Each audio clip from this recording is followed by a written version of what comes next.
Simple and plain. To be the best, you have to win.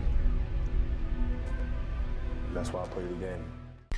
What's good, Laker fans? Welcome back to the channel, man. And first of all, shout out to you guys for the comments, the likes, and all the love that you guys have been giving me on this channel. I really appreciate it. And we're officially on the road to 1,000 subscribers. So if you are listening and you are passionate about the Los Angeles Lakers or just a fan of the NBA in general, be sure to hit that subscribe button right now so you don't miss out on more Laker videos just like the ones I've already posted. But in this video, we're going to take a deep dive into how the Lakers are going to match up against the West this season, and in particular, how they're going to match up against the best teams in the West, because ultimately, they're the teams that we're going to match up against in the playoffs. And at the end of the day, that's what really matters in the end. But before we get started, I want you guys to comment down below who's the one team in the West that you want the Los Angeles Lakers to absolutely dominate next season. Comment down below right now.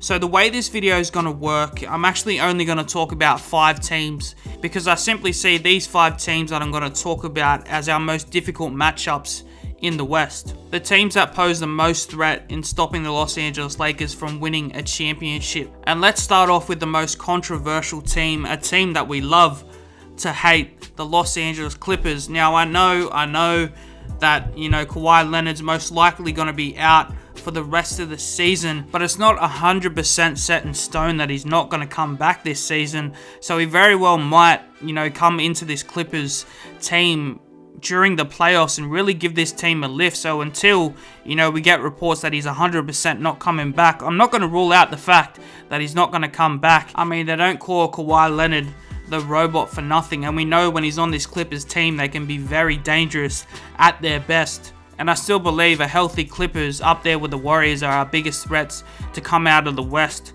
The Clippers did make some moves this offseason. They got rid of Patrick Beverley and Rajon Rondo, and now Rajon Rondo is obviously on the Lakers. And then they brought in Eric Bledsoe, and to me, he's, a bit more of a solid player than Patrick Beverley is. And really, this was just a move to save some money, because I think the Clippers know that Kawhi Leonard's going to be out for the majority of the season. That's why I'm not too worried about the Clippers for this season. But again, I'm not going to 100% rule out Kawhi Leonard until I get that news that he's definitely not coming back. But let's just say hypothetically that both the Lakers and the Clippers are both 100% healthy. I still think the Lakers, as currently constructed, can really give it to the Clippers this season and for the foreseeable future. Because realistically, what's the one thing that the Clippers had over the Lakers? They had that hard head mentality. They had dogs on their team, but losing Patrick Beverley and Montrezl Harrell, who were a big part of that, the Clippers just don't have, that same identity, I believe, as they used to. But now when you look at the Lakers and what we brought in, Russell Westbrook, who's a dog, Kendrick Nunn, who's a dog, Malik Monk's a dog, Carmelo Anthony is a dog, Rajon Rondo is a dog. We've got these dogs now. So I guess what I'm trying to say is, in the past, the Lakers have beaten the Clippers with pure talent, and the Clippers have beaten the Lakers with their hustle mentality. But now I'm of the belief that not only do the Lakers have more talent than the Clippers, they also have a lot more intensity and hustle on their squad than the Clippers do. So I just think we'll have no trouble sending the Clippers home early for the foreseeable future, as we always do. Moving on to the next team, and a team that's sort of on the come up over the past couple of seasons, led by their superstar point guard, Donovan Mitchell, and that's the Utah Jazz, who on any given night when they have it going can really be hard to beat, especially when they're at home, and they do it with their defense. I mean, they're led by the Defensive Player of the Year, Rudy Gobert, who really locks down their defense and is the anchor of their defense. And then of course they feed off that with their energy, and then they're led by Donovan Mitchell, who can knock down shots with the best of them. And in terms of how the Lakers are going to match up with the Jazz, this is where our versatility will really come in handy, because the Utah Jazz have Rudy Gobert, so they're going to be big at the center position.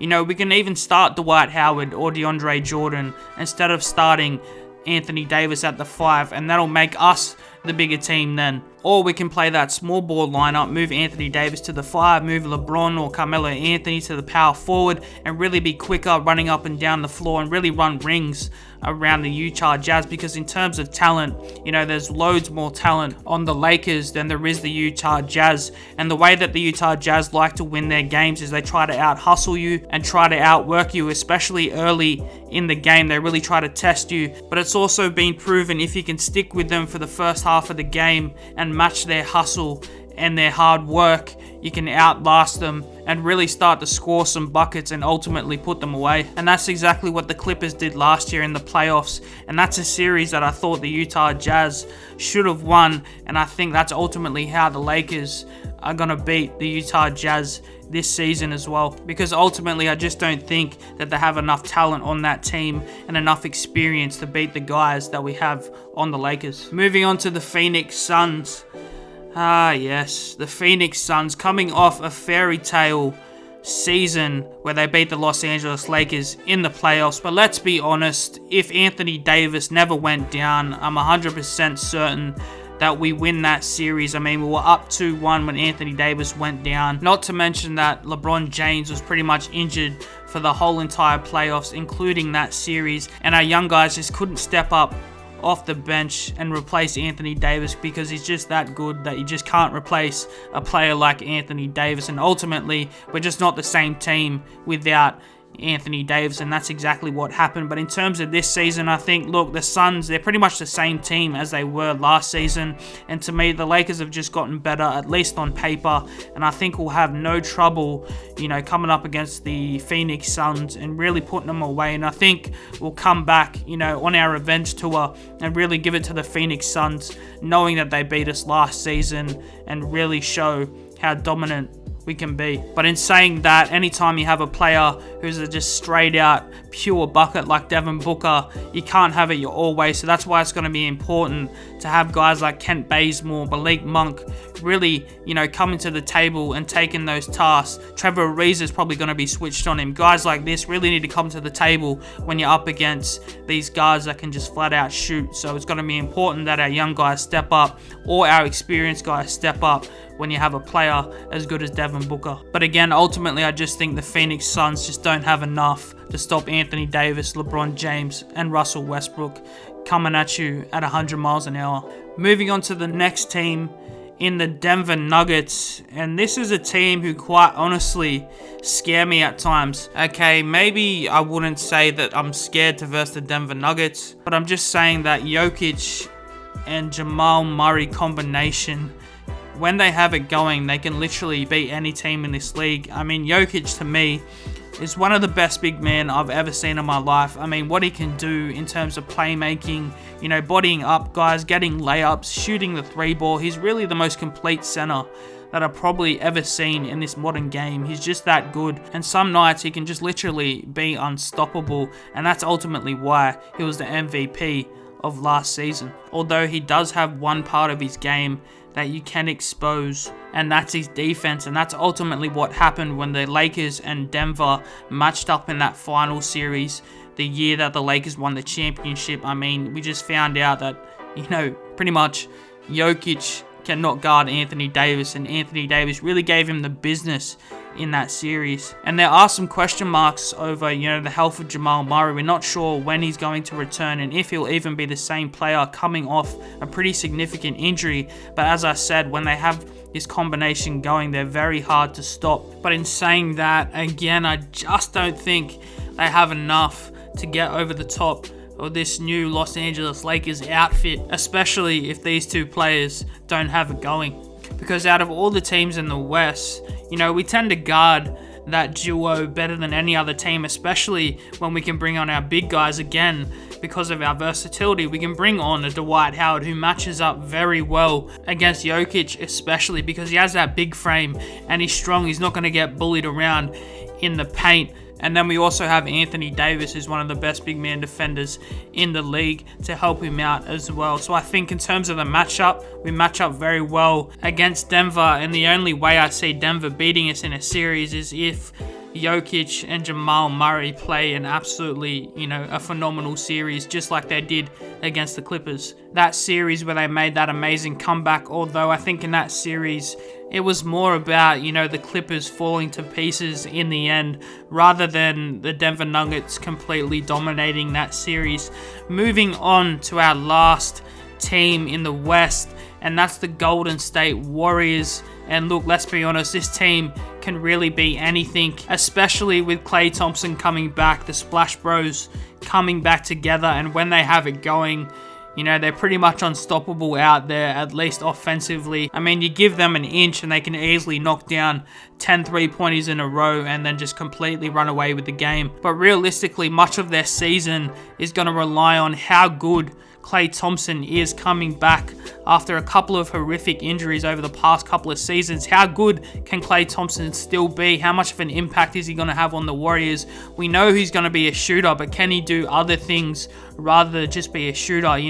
When he was at his prime during those, dominant Warriors seasons, he was also, an all-NBA defender, in my opinion, and one of the best defensive, guards in this league. So can he still be that on the defensive end, or is he just going to be a spot-up shooter? We're yet to see that. But if a fully healthy Golden State, the sky's the limit. But again, much of their young guys really need to step up as well. We need to see what James Wiseman's going to be. Can Andrew Wiggins come to the table? Can these guys that they brought in, Kuminga, forget the other guy's name, what's his name, Mosley or something like that, can these guys come in and really make a difference for the Golden State Warriors? And if the Lakers were to match up against the Warriors, my word, is it going to be one hell of a goddamn series. I mean, you have the shooting of the Golden State Warriors up against the athleticism and the strength of the Los Angeles Lakers, and it can really go either way if teams are both healthy, in my opinion. But again, I just feel like there's something different about this Lakers squad this season. I mean, I think we're going to go on a bit of a revenge tour this season. I mean, they're already counting out LeBron. They've got him rated as the third best player in this league, when we all know on his day LeBron's the most dominant and best player in the league. Anthony Davis has something to prove after being injured the last couple of seasons. He's going to come back with that mind frame of, all right, let's get into it. And especially Russell Westbrook coming into this Lakers system has something to prove to the haters, because, he's never won a championship before. He has the stats, he has the triple doubles, but he hasn't yet taken it to the next level. And I believe this is his best opportunity to do so. So I think it's really our year for the taking. And as I said, these are the teams in the West that I think are going to give us the most competition. But I have full confidence in our roster, our coaching staff, and our front office that we're going to get the job done this season. But that's going to do it for this video, guys. Let me know your thoughts about what I've spoken about in this video, and subscribe to the channel if you haven't already so you don't miss out on more Laker videos just like this one. But for now, it's been your boy Jay from the Lakers exclusive YouTube channel. I'll catch you guys in the next one. Peace.